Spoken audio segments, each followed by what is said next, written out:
Bonjour à tous, bienvenue dans le webinaire Innogeny Sky Group. Nous allons aujourd'hui pouvoir découvrir l'ensemble des solutions Innogeny. Un petit rappel sur le mode de fonctionnement de ce webinaire. Vous avez à votre droite dans l'écran un chat dans lequel vous pouvez poser des questions auxquelles nous répondrons de façon très régulière pendant ce webinaire. Je m'appelle Nicolas Jouan, je suis responsable de la société Sky Group et je laisse mes co-orateurs se présenter. Bonjour, merci Nicolas, c'est Jean-Pierre Simard ici, donc vice-président marketing chez Innogeny. Bien content de pouvoir vous parler en français et de vous raconter un peu comment on fait les produits ici et comment ça peut être utile pour vous. Je laisse la parole à Luc. Bonjour à tous. Donc là, moi je suis en France, voilà, pas au Québec. Donc Luc Barré, donc expert en vente chez Sky Group, et je vais vous parler en français et pas en marseillais. Bonjour tout le monde, je suis Jérôme Bolduc, je suis chef de produit ici à Innogeny. Bien content d'être avec vous ce matin et cet après-midi. Excellent. Tout de suite, je laisse la main à Jean-Pierre qui va démarrer cette présentation Innogeny cet après-midi pour nous et ce matin pour vous au Québec. Bon, alors bienvenue encore une fois. Chez Innogeny, donc certains d'entre vous nous connaissent déjà un peu, certains c'est la première fois que vous prenez connaissance un peu de qui nous sommes, une entreprise québécoise qui design et fabrique des produits pour l'audiovisuel depuis plus de 15 ans. Les fondateurs ont créé l'entreprise, ils viennent du monde broadcast, donc le monde de la vidéo, mais pour la télévision avec des normes de qualité, des normes d'exigence très, très, très importantes, très exigeantes aussi. Et puis, travaillant au cours des années avec des entreprises de l'audiovisuel, ils ont développé des technologies pour la vidéoconférence et le USB. Ils ont maîtrisé ces technologies-là et lancé Innogeny il y a plus de 5-6 ans, là, autour des années 2015. Donc, si je vous parle un peu de où nous sommes, nous avons des produits comme des mixeurs, des sélecteurs, des commutateurs, switchers, et des convertisseurs qui sont entre les caméras et puis les systèmes comme les codecs, les systèmes comme les soft codecs ou les codecs comme les Room PC, etc. Et puis, vous voyez ici, donc, il y a une différentes catégories de mixeurs, de vidéo capture, donc où on va convertir le HDMI, le SDI, DVI, le USB en différents modèles de signaux, mais qui, la plupart du temps, s'en va vers le USB 3, et qui est compatible avec le USB 2. On a aussi des toggles pour vraiment travailler la communication entre différents laptops et différents Room PC. Donc, toggle rooms. Et puis, on a aussi des convertisseurs qui vont de l'autre côté, c'est-à-dire qu'il prend du signal USB et va le transférer en HDMI pour des besoins spécifiques et des extendeurs pour pouvoir aller beaucoup plus loin lorsque la caméra est au fond de la salle et qu'on veut la connecter à l'avant.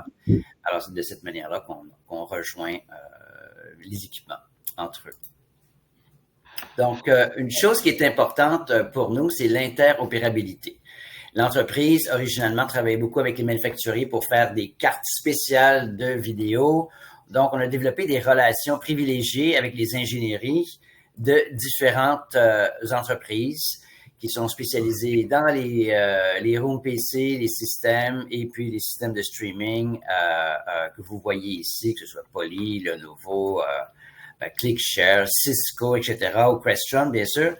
Et puis, donc, notre ingénierie, à chaque mois, parle avec les ingénieries des fabricants de caméras aussi, comme Logitech, Poly, Jabra, pour s'assurer de l'interopérabilité entre les systèmes, car nos produits sont entre les caméras et les systèmes, et l'interopérabilité est très importante, et parce que souvent, les intégrateurs vont mélanger les brands, les différentes entreprises, pour optimiser et personnaliser la solution pour leurs clients, avoir le meilleur, the best of breath, le meilleur de chaque entreprise, de chaque équipement, Donc, nous, l'interopérabilité, que ce soit compatible par design, c'est vraiment quelque chose qui est important, qui est essentiel. Donc, on maintient et aussi qu'on s'assure que les nouvelles générations de produits qui arrivent dans le marché répondent à l'ensemble des besoins techniques. Ici, c'est peut-être juste pour vous montrer un peu des grandes entreprises là qui nous font confiance, qui font des projets de centaines et parfois de milliers d'unités parce que ce sont des entreprises globales. Les universités, c'est plus local, oui, ça c'est vrai, mais plusieurs entreprises utilisent et installent nos systèmes de manière systématique à travers leurs différentes salles de vidéoconférence. Et pour les universités, on a beaucoup d'applications qui incluent des mixeurs, des sélecteurs, parce que lors de classes, ils ont souvent besoin de plusieurs caméras pour l'audience, pour le professeur, pour montrer des choses qui sont sur la table parce qu'ils sont en ingénierie ou en médecine, ou encore le tableau. Alors, tous ces contextes de multicaméra, on a beaucoup de solutions pour ces types de besoins-là. Alors, je vais transiter bientôt vers Jérôme, mais les systèmes de contrôle, c'est très important pour nous parce que ça permet d'aller beaucoup plus loin au point de vue de la compréhension de la personnalisation. Donc, c'est important que les équipements se parlent, mais qu'ils puissent être contrôlés. Je vais vous laisser, Jérôme, aller un peu plus loin là-dessus, puis décrire les produits. Merci Jean-Pierre. Donc, c'est comme Jean-Pierre vient de mentionner, c'est très important d'être compatible avec différents types de systèmes de contrôle, qu'on parle de Crestron, de Q6, Extron, EMX. Donc, tous nos appareils ont des ports de contrôle, que ce soit du RS-232, du IP, pour le IP, que ce soit du HTTP ou du TCP ou même du REST API, c'est vraiment très important de supporter ces types d'interfaces-là. À travers l'interface USB. Donc, on a beaucoup d'interfaces USB sur nos produits. On a aussi un API disponible aussi à travers le USB là, qui utilise une interface HID. Donc, tout cet API est disponible déjà là, publiquement. Donc, s'il y a des applications qui ont besoin de communiquer à travers le USB, c'est quelque chose qui est possible. Pour les extensions USB 3, comme vous pouvez savoir, c'est assez difficile et dispendieux d'étendre un signal USB 3 à travers quand on dépasse la limite de 3 mètres. Là. Donc, InnoGenie a développé une fonctionnalité à travers le USB 2, qui est une solution MJPEG. Donc, en fin de compte, tous nos appareils, lorsqu'ils sont branchés en USB 2, encode la vidéo en suivant le protocole JPEG.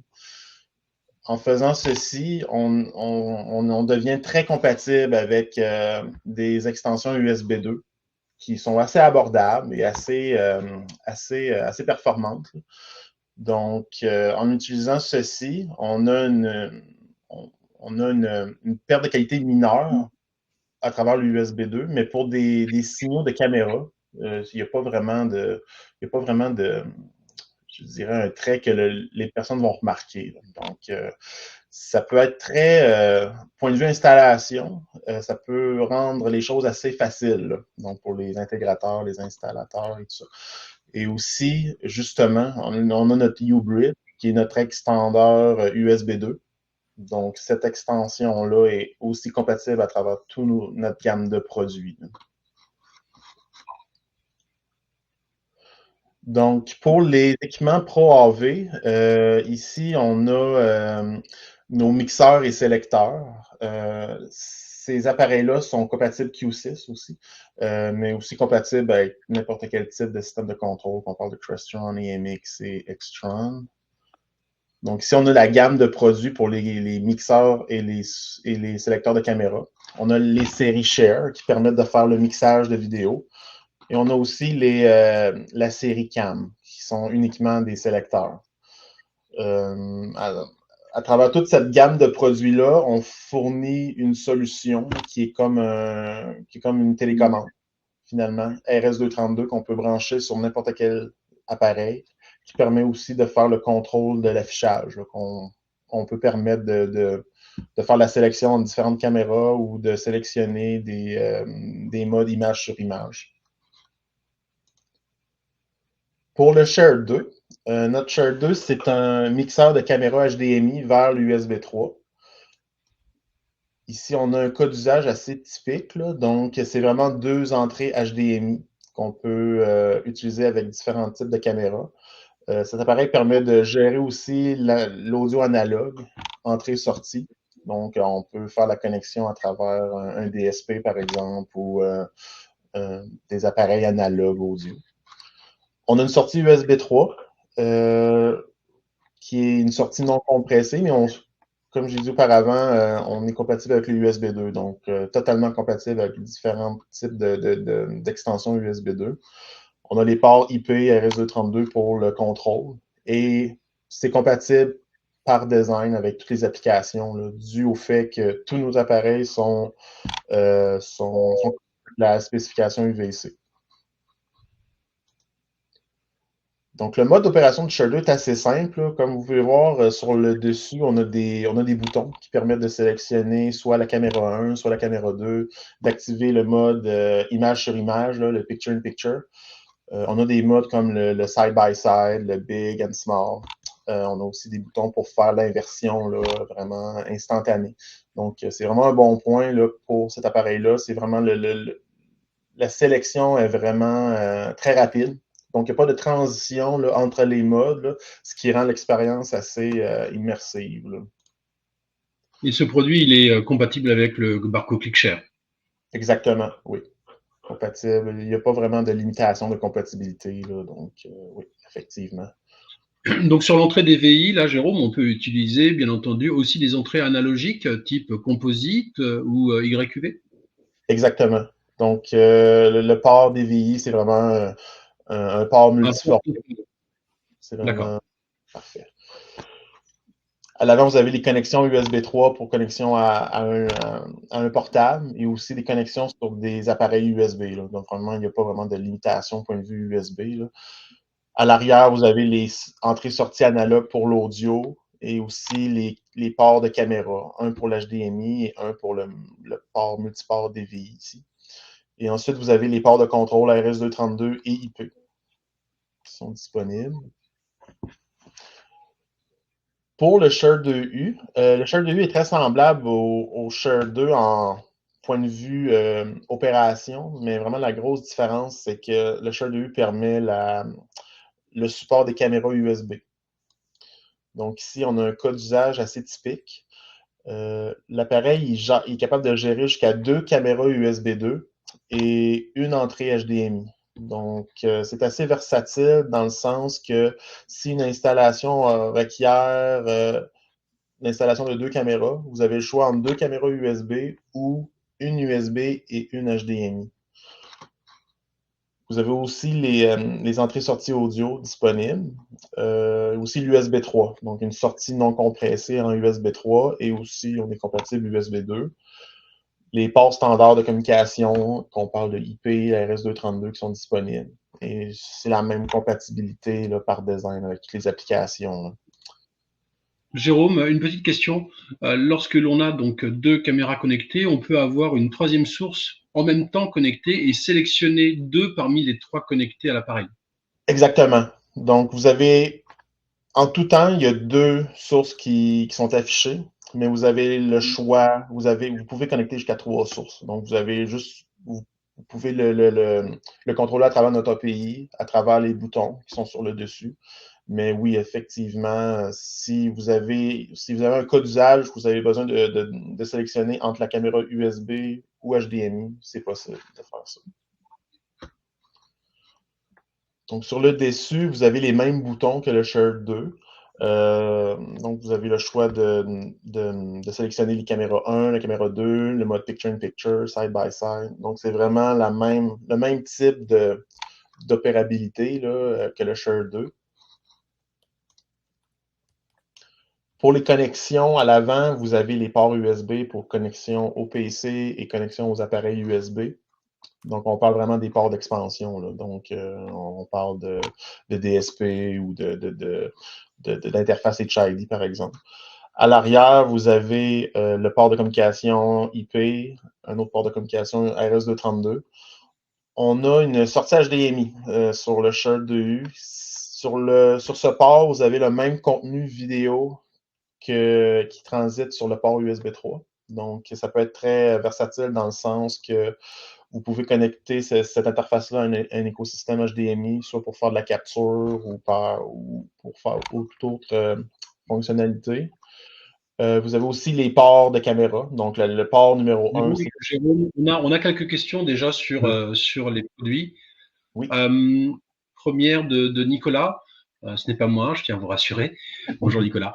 Bonjour, peut-on désactiver la sortie audio USB pour être reconnu uniquement en caméra USB en cas d'utilisation d'un DSP audio séparé avec sortie USB? En d'autres termes, est-ce qu'on peut utiliser un canal audio différent de celui utilisé en vidéo? Exactement, vous avez la possibilité à travers notre interface de contrôle de désactiver les interfaces audio pour ne pas entrer en conflit avec d'autres systèmes. Donc, oui. D'accord, donc on peut choisir le canal audio et lui attribuer un canal vidéo et réciproquement, indépendamment. Oui, exactement. Comme un mixeur vidéo finalement. J'ai une autre question de Jonathan par rapport à l'audio, justement. Les I/O audio sont-elles stéréo, symétriques ou asymétriques? Oui, c'est des entrées non balancées. Donc, c'est pas balancé. Donc, c'est des entrées stéréo non balancées. Donc, c'est asymétrique ou symétrique? Symétrique, c'est des entrées différentielles. Donc, on ne supporte pas le mode différentiel. D'accord. Donc, c'est vraiment non balancé. Là, c'est fait pour de la courte distance. Bien.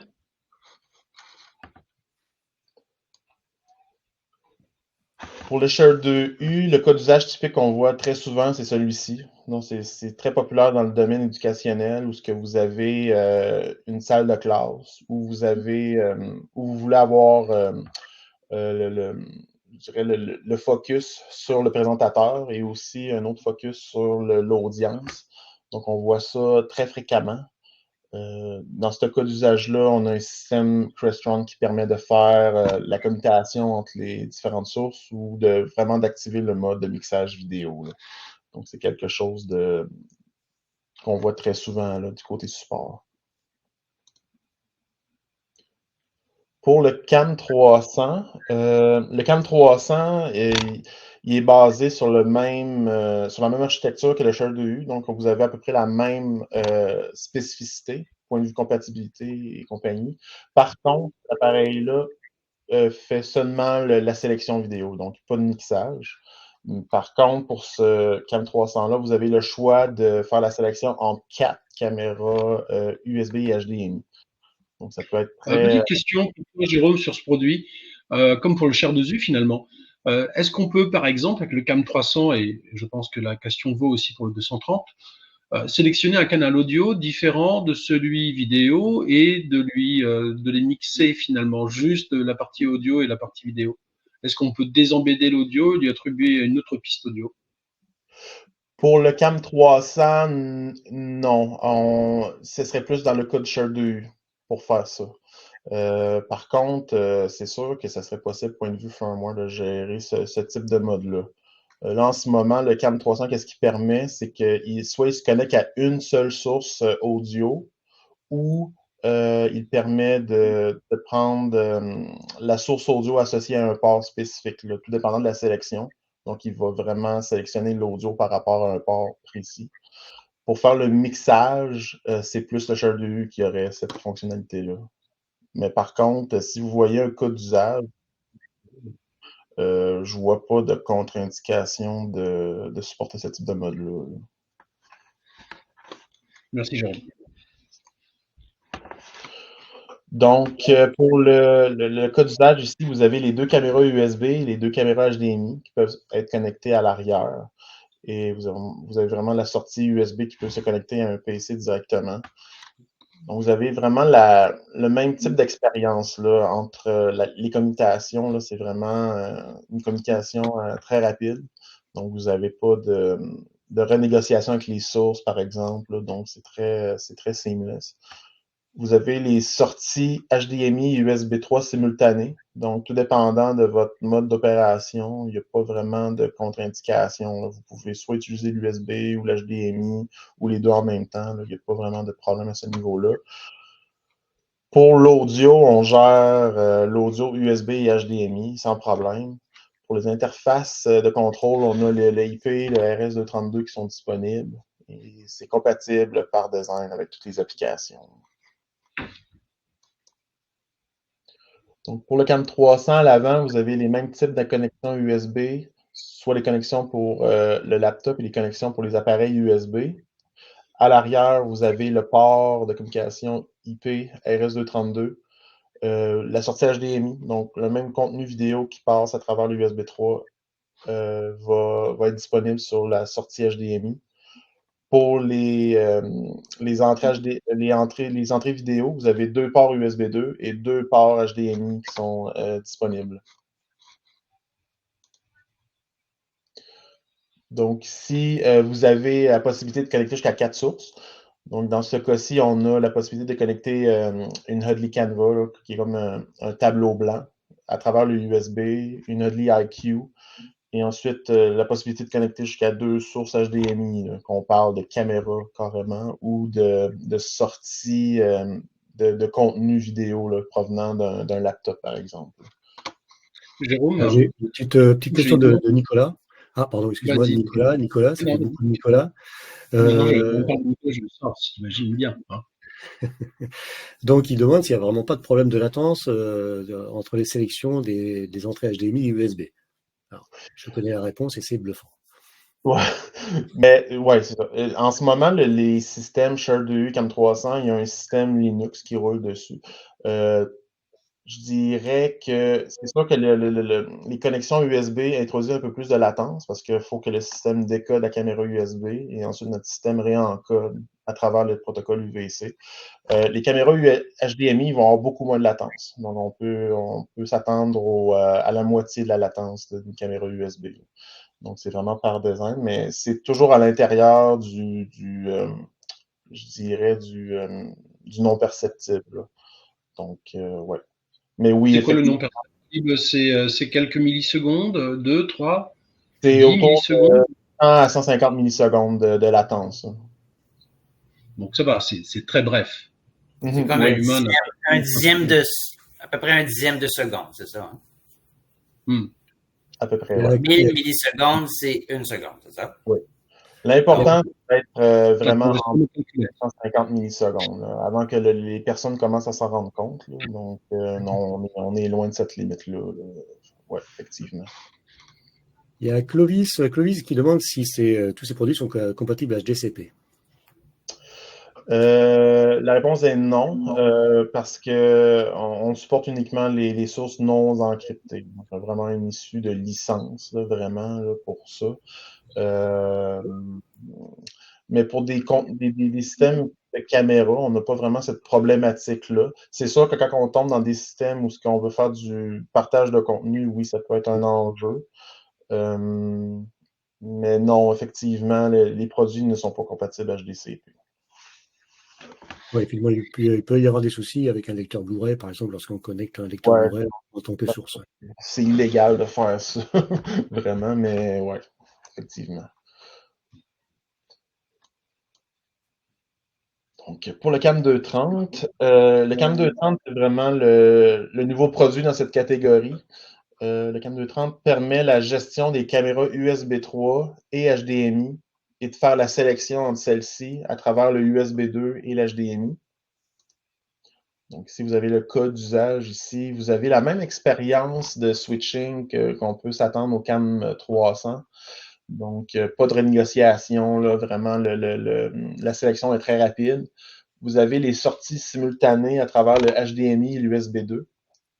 Vous avez aussi la gestion de l'audio à travers le USB et l'HDMI, comparable au CAM 300. Sortie IP et RS232 pour le contrôle. On a le contrôle PTZ là, à travers le CAM 230. Donc, dans le cas où vous avez un système, où vous avez une Zoom Room, par exemple, de brancher au CAM 230, on peut faire la translation des commandes transite à travers la spécification UVC à la caméra qui est sélectionnée à travers l'USB. On a aussi la possibilité, à travers notre pays, de contrôler les fonctions PTZ des caméras. C'est le premier produit aussi qui a été lancé avec la fonctionnalité PoE. Donc, l'appareil peut être alimenté à travers une source PoE. Donc, on peut enlever un power supply là, dans l'installation. Et aussi, c'est compatible par design avec toutes les applications. Donc ici, vous avez un schéma typique de connexion, soit une caméra HDMI ou USB 2, USB 3. Donc on supporte toute la gamme, toutes les spécifications USB, là, ce qui rend ça très, très compatible.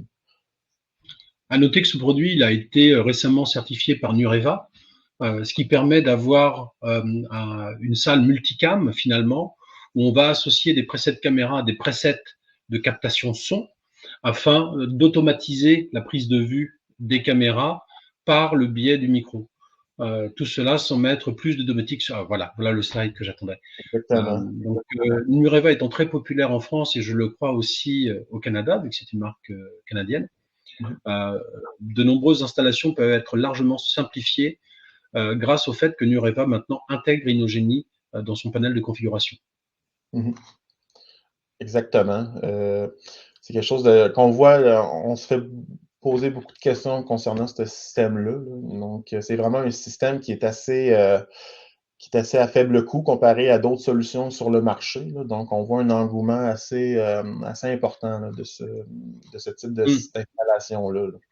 C'est le juste prix. Le produit est à 890 €, ce qui en fait le sélecteur de caméra le moins cher du marché et finalement celui qui est le plus intégré dans les écosystèmes à la fois de Barco, de Nureva, mais aussi d'autres constructeurs de micros avec lesquels il est compatible. Je pense à Yamaha, mais aussi Shure notamment. Exactement.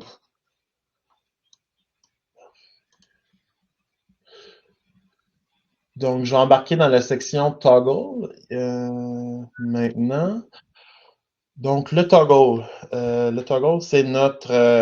c'est notre produit le plus populaire, là, point de vue vente.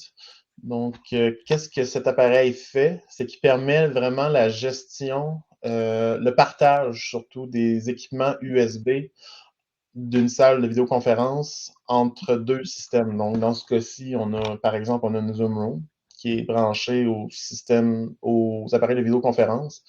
Et si on veut donner accès à ces appareils-là à travers un lien USB sur un portable, c'est possible de le faire là, à travers l'autre connexion USB. Donc, vraiment, le mode opération, c'est que l'usager rentre dans la salle, voit la connexion USB. Donc, on peut connecter le câble USB au portable et le toggle va savoir qu'il y a un nouveau portable de connecter. Et il va commuter automatiquement tous les appareils AV de la salle vers le nouveau système. L'usager peut faire maintenant sa rencontre virtuelle et ensuite, quand il a fini, juste besoin de débrancher le câble USB et tout revient à la normale vers le système de vidéoconférence. Si ce mode-là d'opération n'est pas requis, il y a toujours la possibilité d'avoir un contrôle plus manuel à travers l'interface RS232 ou les entrées GPI. Alors, à noter que le produit est vraiment bien fait parce que on a plusieurs modes d'usage avec le produit, automatique, manuel ou pilotable, si bien qu'on peut utiliser des scénarios d'usage, mais on peut avoir le scénario le plus commun finalement, c'est lorsque quelqu'un se connecte au câble USB sur la table de réunion, il récupère les périphériques automatiquement, il se déconnecte et le périphérique maître, on va dire, qui pourrait être une MTR ou un ClickShare par exemple, reprend la main. De mon point de vue, le produit était super, mais on nous a souvent dit, le problème c'est que pour remonter à l'écran mon signal HDMI, il me faut un câble supplémentaire si je ne dispose pas d'un ClickShare notamment. Et je crois que cette objection a été répondue très récemment avec le Toggle Room, que je crois qu'on a tout juste après, je crois, Jérôme. Mais je m'emballe. Oui. Tu vas trop vite, Nicolas, effectivement. Ce produit-là est vraiment intéressant parce que ça permet, en fin de compte, d'upgrader une salle qui est dédiée à un système de visio et d'utiliser un autre système de visio avec votre laptop. Voilà. Exactement. Donc, c'est vraiment le produit Toggle Rooms là, qu'on parle là, en ce moment. Donc, cet appareil-là permet de vraiment s'acquérir la salle à travers un seul type de câble USB-C. Donc, à travers cette connexion-là USB-C, on a du chargement jusqu'à 100 watts, on a du USB 3 de disponible et aussi de la vidéo. Là. Donc, on peut aller jusqu'à 4K 60 là, sans problème. Donc, Donc oui, c'est un switcher périphérique et d'écran en même temps. Donc l'utilisateur, lorsqu'il arrive dans la salle, il se connecte au câble USB-C, il charge son laptop, il envoie le contenu à l'écran de la salle et en même temps dispose de toutes les périphériques de captation présentes, la caméra, le micro-plafond par exemple. Exactement. Ouais, puis on rend accessible aussi les classiques là, HDMI puis USB aussi. Si un portable n'a pas d'USB-C, l'autre version est aussi accessible. La version Legacy donc, de câble. Non. Donc, les deux cas d'usage que le produit permet d'accomplir, c'est vraiment le mode BYOD. Donc, c'est vraiment le mode où ce que le Room PC est connecté au Toggle Rooms et le Toggle Rooms est connecté au système AV, donc écran et périphérique.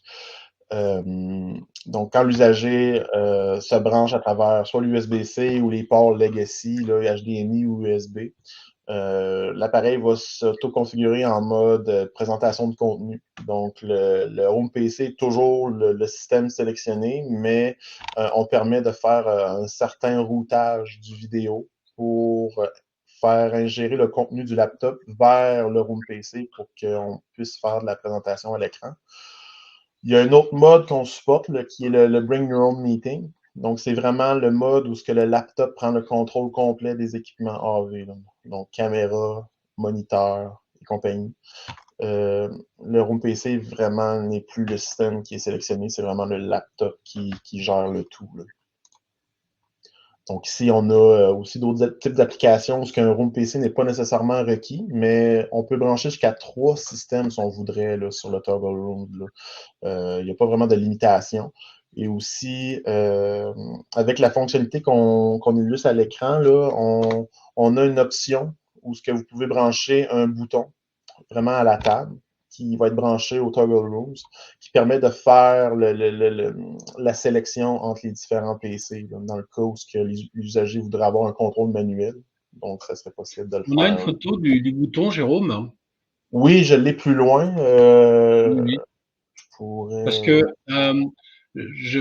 ça a été pour moi une grosse surprise lorsque j'ai ouvert le paquet du bouton, de m'apercevoir que c'est un bouton en fonte ou en laiton qui est extrêmement bien fait. Ça rappelle un petit peu les boutons de flipper ou des jeux d'arcade de naguère. Donc c'est super solide, c'est plutôt bien fait.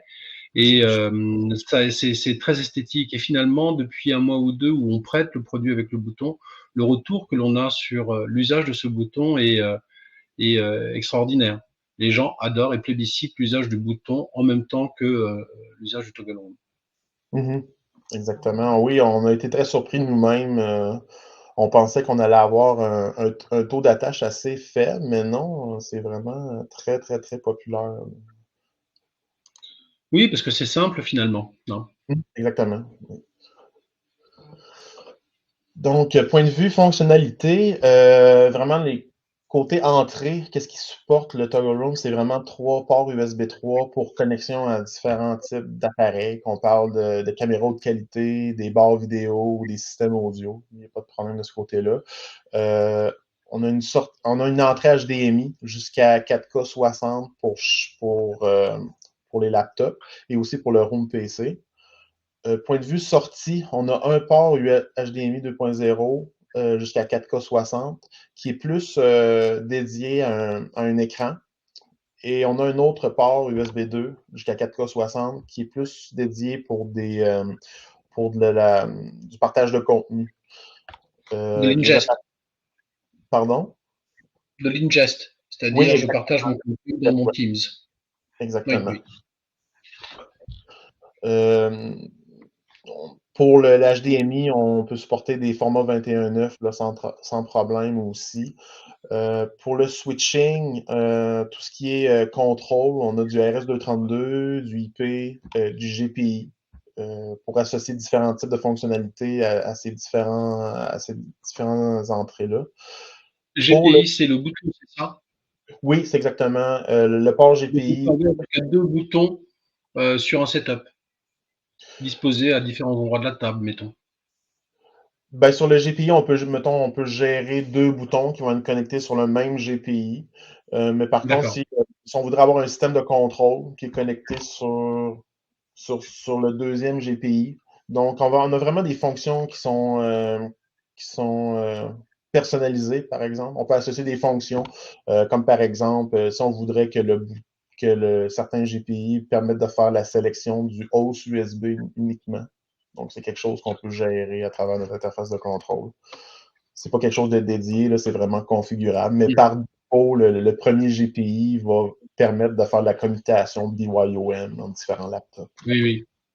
Et l'autre surprise qu'on a eue lorsqu'on a reçu nos premiers échantillons du Toggle Room, c'était le fait que ça venait avec tout ce qui était fixation en baie, fixation sous une table, déjà fourni avec. C'est souvent quelque chose qu'on nous a demandé par le passé pour les autres produits, donc c'est super d'y avoir pensé. Exactement, oui, on voit l'urgence là, de mettre ça. Là. C'est surtout que c'est un gros appareil, puis vraiment où ce que vous l'installez, c'est soit en dessous d'une table ou en arrière d'un écran ou dans un rack, par exemple. Donc, les solutions de montage là, sont, je crois, qui sont essentielles. Et vraiment, les solutions de montage, c'est l'unité et aussi le bloc d'alimentation là, qui vient avec. Là. Donc, c'est vraiment très complet.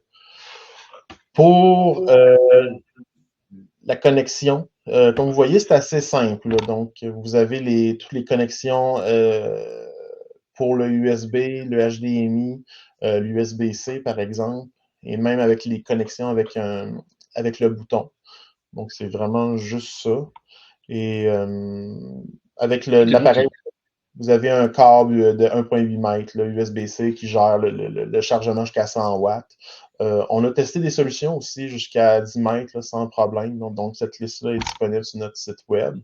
Et on regarde aussi pour des solutions là, plus grandes que 10 mètres. Là.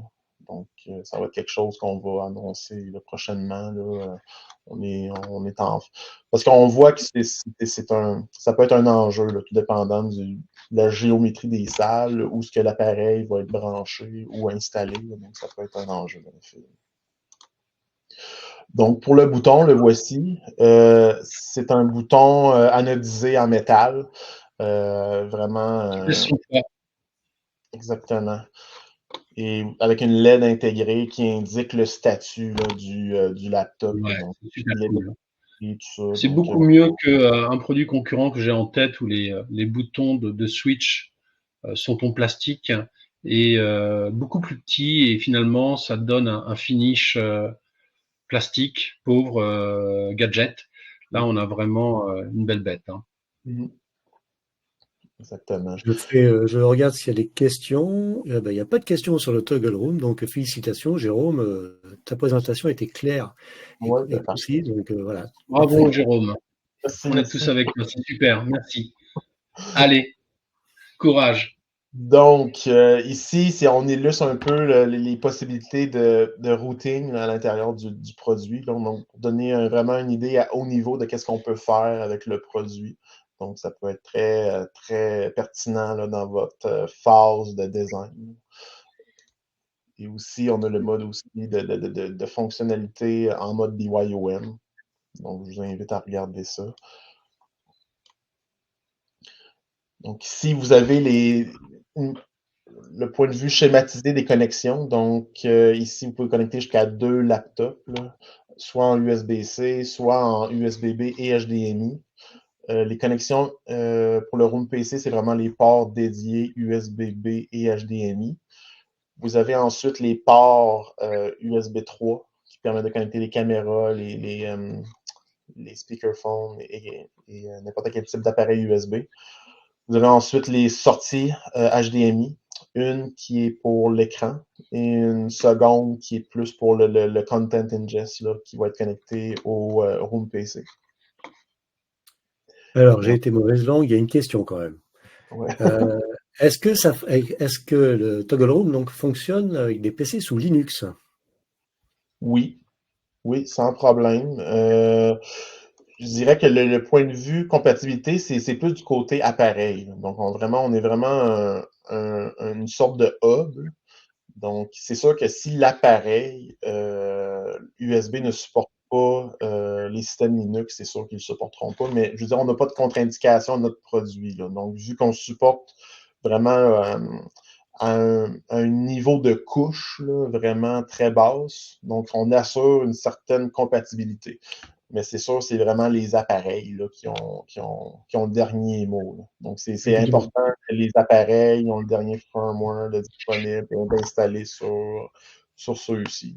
Ouais, parce qu'évidemment, il n'y a pas de driver ni de pilote à installer. Exactement, oui. Rien.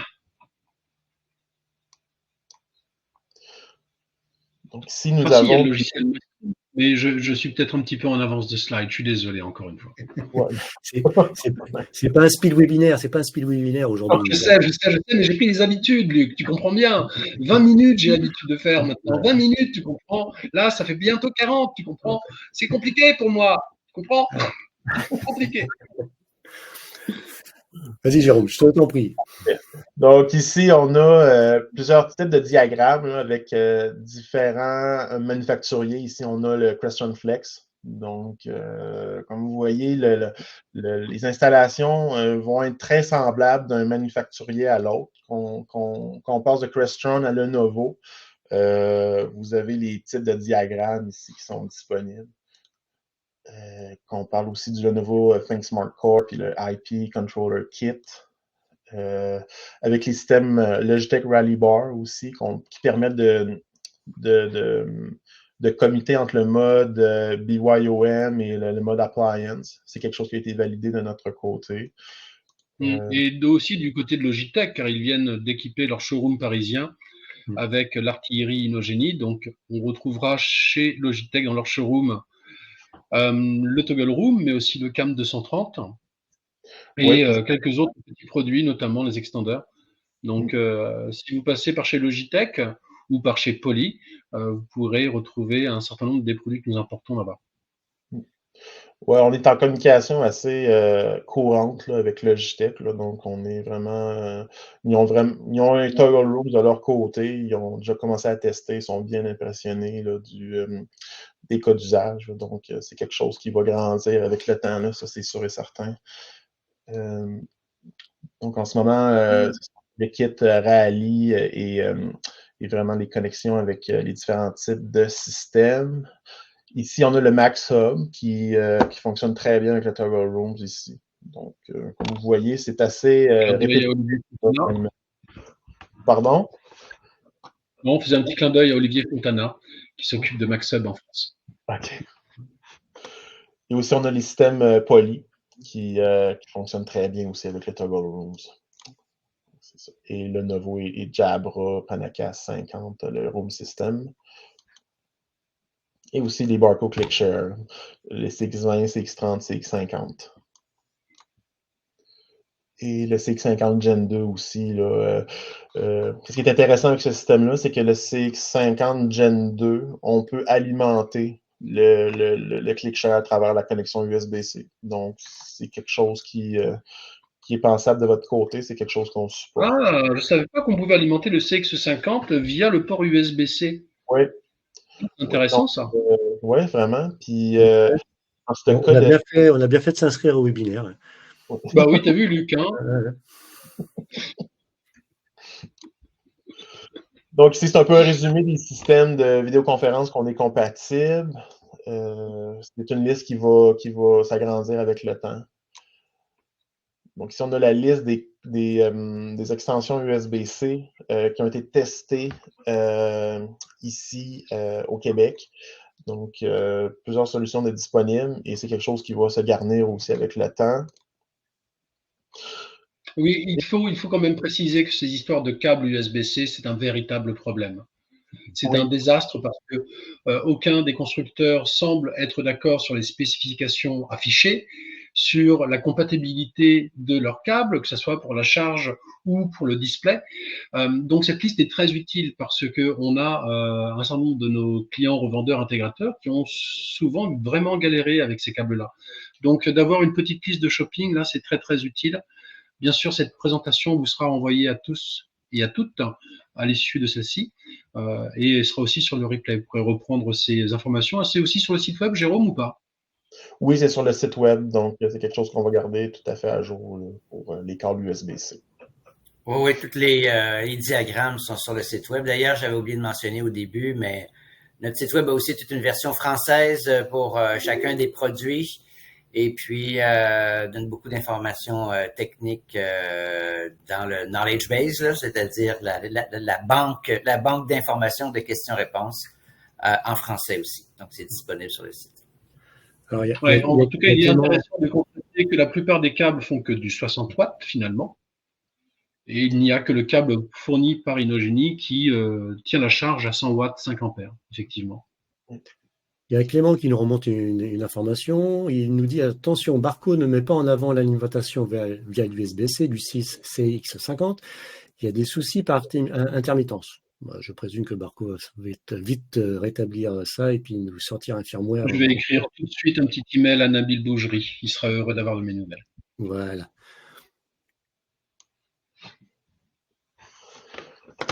Donc, le multicaméra et le toggle rooms, on a plusieurs types d'installations qui permettent de faire de l'interopérabilité entre ces différents appareils-là. Donc ici, le Share2U, ça permet vraiment de faire le picture-in-picture, les side-by-side vidéo et compagnie. Donc, utilisé en conjonction avec le toggle rooms ici, je pense qu'on avait une slide ici exactement. Donc, le Share2U peut être branché carrément au toggle rooms et de faire la commutation entre le room PC et le portable. Donc, pour avoir une installation à multicaméra. Donc, c'est quelque chose qui va être géré par défaut là, à travers nos appareils. Donc, ici, on a un cas d'usage pour le toggle rooms avec le Barco et le Share2U. Donc, vous avez une connexion au Room PC, une connexion USB-C à travers une connexion au laptop à travers le USB-C et aussi une connexion à travers le Barco qui s'en va sans fil vers l'autre portable. Donc, parfait. Donc, je vais aller au UCam.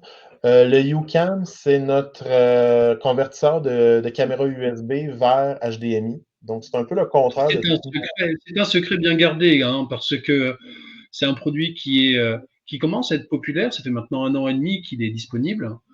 Et on commence à le voir apparaître dans les ventes dans des scénarios très particuliers, aussi bien pour sa capacité à... Je t'ai interrompu, Jérôme. Je te laisse la main. Excuse-moi. Pas de problème. J'ai pas l'habitude d'être spectateur de nos webinaires, en fait. J'ai vraiment du mal. Hein. Luc, aide-moi. Je vais te mettre sur mute, comme ça. Oui, on va faire comme ça, oui. Donc, le UCam peut se connecter à différents types d'appareils USB, que ce soit des caméras, des systèmes audio, vraiment des systèmes audio entrée-sortie, donc qui gèrent les 2 directions. Et le UCam, ce qu'il va faire, c'est qu'il va convertir ça dans une interface HDMI pour avoir de la vidéo et de l'audio. Que l'HDMI va être unidirectionnel, bien entendu. Mais à travers le USB 2, nous avons une sortie USB 2 qui permet une connexion vers un portable. Cette interface-là va avoir une interface vidéo et audio bidirectionnelle pour se connecter ultimement aux appareils USB là, qui sont du côté caméra. On a des ports de contrôle RS-232 IP de disponibles. Et vraiment, la sortie HDMI. Donc, on peut avoir 2 caméras USB et sélectionner l'une d'entre elles. Est-ce qu'on peut avoir une caméra USB, un micro USB et faire du mix and patch, c'est-à-dire prendre le canal vidéo de la caméra et lui assigner le canal audio du micro? Ben, le UCam va se connecter à une seule caméra, mais tout ce qui est configuration audio, là, il y a vraiment la possibilité de faire la commutation entre l'interface audio d'une caméra USB ou d'un DSP, par exemple. Donc, oui, il y a la possibilité de choisir l'appareil audio. C'est sûr qu'il ne fera pas de mixing en ce moment, mais peu importe vraiment où est l'interface audio, c'est toujours possible de faire la configuration à travers l'interface web là, ou l'interface locale du produit. Oui, Et en donc fait, c'est vraiment en l'un des... 4K, en HDMI, ça sort, le son est embedded. Oui, en HDMI, ça va être l'audio qui provient de la source qui est sélectionnée. Là. Donc, si on a une caméra, un microphone, par exemple, ben, on va sélectionner cet audio-là pour l'embedder dans le signal HDMI. D'accord. Donc c'est la fonction dont on parlait sur le CAM 300 tout à l'heure qu'on pourrait avoir, mais qui n'y est pas, mais qui est Non. présente dans le UCAM. Donc. Ben, dans le UCam, on peut sélectionner les sources audio indépendamment. Là. Ça, il n'y a pas de problème. Et le CAM 300, ben, ça dépend du mode dans lequel vous êtes. Là. Il y a un mode qui est par défaut qui suit l'entrée vidéo. Ou vous tombez dans un mode qui est plus personnalisé, où ce que vous choisissez, OK, je veux l'audio qui provient de la source numéro 1, par exemple. Ça, c'est possible. Mais le CAM 300 ne permet pas le mixage. C'est ça que je voulais dire. Là, C'est juste du mix and patch. ouais, c'est ça. Donc, pour le UCam, OK, parfait. On va avancer un peu parce que je vois l'heure qui passe, OK. 15h50. Donc, pour le 4KX+, ici, vous avez, c'est vraiment notre appareil qui permet de faire la conversion HDMI à USB 3, mais c'est vraiment pour les cas d'usage avec les systèmes Cisco. Donc, vous avez vraiment le type de connectivité ici qui permet de capturer la source vidéo provenant de la caméra Cisco et l'audio provenant des appareils Cisco pour activer le mode BYOM. Donc, c'est vraiment une solution très non dispendieuse pour ajouter du BYOM à vos salles existantes qui utilisent les systèmes Cisco. Là. On parle de RoomKit, RoomKit Plus, RoomKit Pro et compagnie. Donc, ça peut être très, très utile.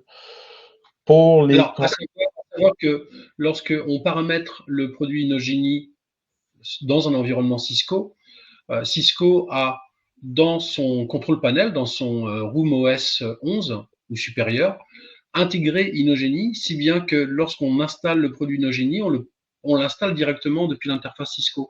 C'est une exception assez rare dans le monde de Cisco de voir un produit qui est à la fois supporté et intégré dans l'interface du paramétrage du RoomOS.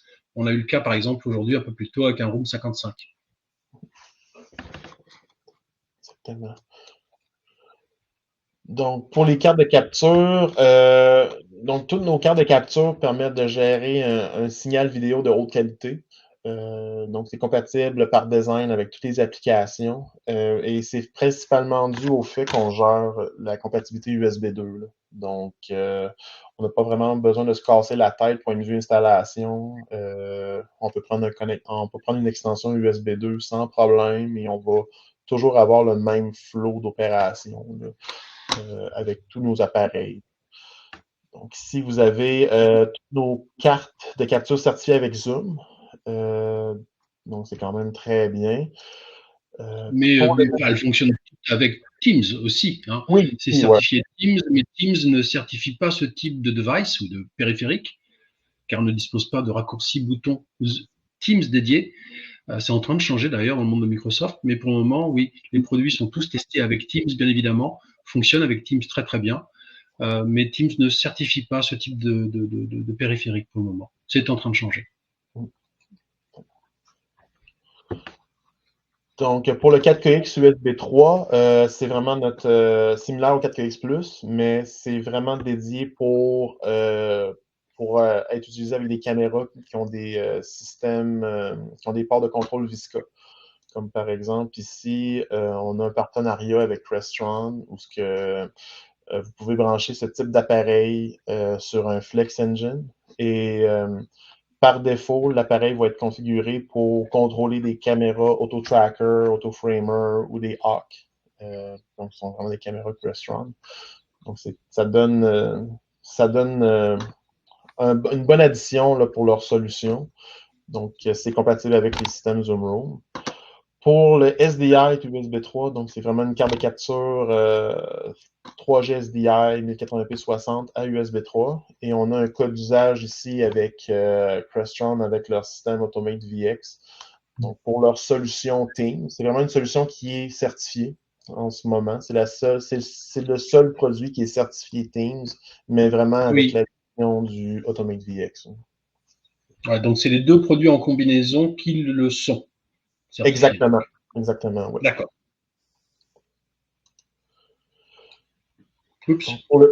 Pour le U-Bridge, ici, nous avons, c'est vraiment notre extension USB 2 qui permet de faire de l'extension d'un signal USB 2 jusqu'à 100 mètres.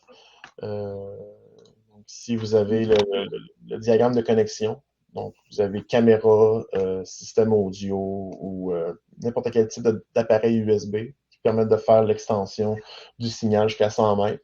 On a une option d'alimentation versatile où ce que vous pouvez brancher votre bloc d'alimentation soit du côté PC ou soit du côté appareil. Donc, tout dépendant de votre type d'installation, ça peut être très, très versatile. Et c'est quand même assez c'est non dispendieux. Pour une extension USB 2, là, on parle de 365 $ MSRP. Donc, j'ai fait pas mal le tour. Bravo. Bravo, Jérôme. Bel effort. Ouais, ils sont beaux, les Québécois. Ils sont beaux, les Québécois. Oui. Donc, c'est le moment où jamais de poser quelques questions à nos amis participants, si vous êtes toujours là. Et si vous avez des questions auxquelles on n'aurait pas répondu durant cette présentation, n'hésitez pas à les poser maintenant. Cette vidéo sera disponible sur YouTube d'ici une petite demi-heure, que vous pourrez revisionner, partager avec vos collègues avant-vente ou à la technique. Donc, pour ma part, je vous souhaite une très belle après-midi depuis ici à Sky Group. Et puis, je vous laisse, mes chers amis au Québec, prendre la main. Peut-être dire une petite chose avant que tout le monde s'en aille, ou si vous avez des questions, allez-y. Infocom est dans quelques semaines et on va encore sortir des nouveaux produits. L'équipe d'innovation a travaillé très fort dans la dernière année. On a sorti des choses en janvier à ISC, mais à Infocom, dans 3 semaines, on va sortir aussi des nouveaux produits. Là, je peux pas vous les nommer, mais ce que je peux vous dire, c'est que on attaque le problème des grandes salles jusqu'à auditorium. On pense au toggle et puis à d'autres choses. Donc, j'en dis pas plus, mais gardez vos... C'est insupportable, Jean-Pierre. Ce suspense est insupportable. On va devoir venir à Infocom qui se trouve cette année à Las Vegas, je tiens à le préciser. Oui. Et donc, je tiens à vous rappeler qu'Inogénie a cette promotion, un toggle room acheté, un voyage à Las Vegas offert. Oui, c'est ça. Jean-Pierre, tu m'avais dit que c'était OK. Oui, il faut acheter un crête. Quand vous n'achetez 1000, on fait un voyage à Las Vegas. Moi, je serais d'accord à vendre ça facilement à l'interne. Mais donc... c'est ça. Hein? Mais ouais, 1000 unités, à 1000 unités, je vais négocier à l'interne pour un voyage. Oui, je pense que c'est nécessaire. Ouais, 1000, je suis assez sûr de gagner. Cette offre tient pour quelques semaines seulement. Mais je connais pas les Français. Les Français sont très joueurs, Jean-Pierre. Donc là, je connais nos intégrateurs. Je connais nos intégrateurs. Ils vont. Et on en a des projets avec des centaines et des milliers d'unités pour le toggle room de grandes entreprises internationales aux États-Unis. Et ça a déjà commencé en France aussi, déjà. C'est vraiment intéressant de voir l'intérêt et puis les commandes là, qui s'allument, c'est vraiment bien. Donc, bref, c'est ça. Il y a toute la dimension des salles de formation, des salles de conférence qui sont très grandes où l'espace de racking est plus loin que la table. Et donc, on a vraiment des belles choses qui arrivent dans Alors, on a une dernière question de Sylvain. Salut Sylvain. Comment tu vas? Quelle est la configuration pour le mode auto du toggle avec en host un ClickShare et un PC? Alors, je vais essayer d'y répondre, voir si je suis suffisamment technique. Je parle sous ton contrôle, Jérôme, du tien, Luc, et du tien, Jean-Pierre. Mais je pense que lorsque le ClickShare n'est pas utilisé, il va aller en veille. Et dès que l'on va le sortir de la veille, j'imagine que c'est lui qui prendra la main. Et dès qu'il retournera en veille, il restituera la main, on va dire, au PC sédentaire de la salle. Alors, C'est le cas, Jérôme? attention, il faut que le ClickShare soit bien à jour au niveau du firmware. Au niveau du firmware, parce qu'effectivement, dans les anciennes versions, le ClickShare, même en veille, balançait du 5 volts. Oui, ça dépend de la version du ClickShare. En ce moment, le mode... tous les ClickShare, quand ils tombent en veille, dans le mode Echo, là, je parle, là, dans le mode Echo, ils vont toujours envoyer le 5 volts là, sur le port USB. Donc, le toggle ne verra pas de différence. Par contre, Barco ont travaillé sur le CX50 Gen 2, qui permet de, lorsque l'appareil tombe en veille, donc il va vraiment désactiver sa sortie 5 volts sur le port USB, et là, la commutation automatique va fonctionner. Donc, on est obligé de prendre un bouton, c'est ça? Oui, c'est ça. Un bouton ou faire un peu de programmation automatique. Ouais. Mais en ce moment, avec le Toggle Rooms, il y aurait quelque chose qu'on pourrait faire parce que quand le ClickShare va tomber en veille, il va couper sa sortie HDMI. Il va activer certains types de configurations sur le Toggle Rooms qui permet de faire suivre l'USB par rapport au HDMI, par exemple. Donc, là, la commutation automatique fonctionnerait. Donc, c'est quelque chose qu'on travaille en ce moment là, pour faire la compatibilité avec les anciens systèmes ClickShare et aussi de supporter le mode CX50 Gen 2 où ce que l'USB peut réveiller, comme par exemple, on peut se baser sur le signal USB pour vraiment sélectionner ClickShare dans le cas qu'on le voit. Là. Donc, c'est sûr que pour le toggle, en ce moment, on dépend vraiment de ce signal-là, 5 volts. Donc, la commutation automatique sur le toggle fonctionne uniquement sur le CX50 Gen 2. En fin de compte. Très bien. Réponse très complète. Je vois que Sylvain est encore en train de... Donc à venir. Absolument. Voilà.